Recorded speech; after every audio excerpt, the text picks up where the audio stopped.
Ito yung tinatawag na Mount Isorog. Pupunta kami dun. Dun, yun sa may malapit sa ulap na yan.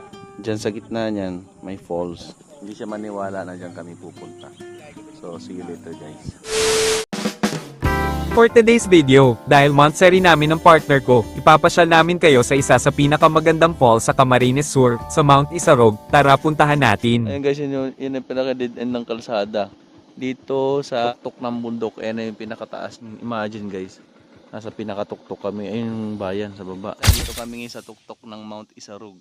Actually, dito pinakatuktok. Mayroon pang mas taas pa. Pero hindi na kaya kasi ano na yan, private property at saka dead end na.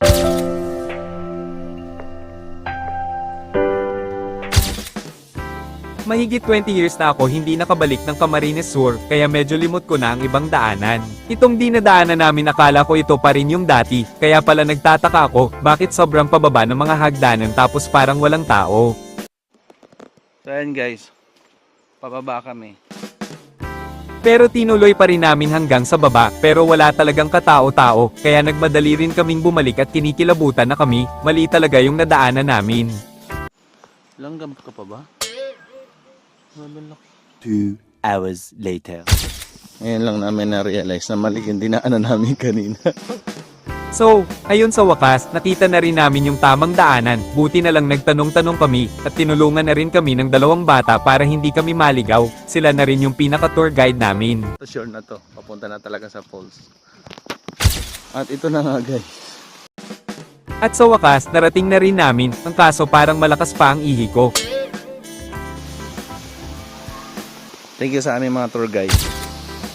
Sabi nila sobrang init lang daw kasi, kaya mahina, pero kapag madalas na umulan malakas na rin ang agos ng tubig. Worth it ang pagligo. Worth it ang pagod. Best experience of the year. Kahit napagod kami kanina, dun sa napunta namin na mali pala yung daan. Sobrang baba, sobrang taas. So,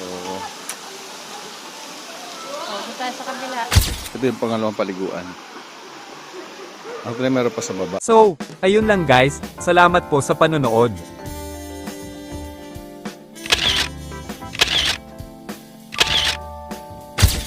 Happy Montserian, I love you, mwah.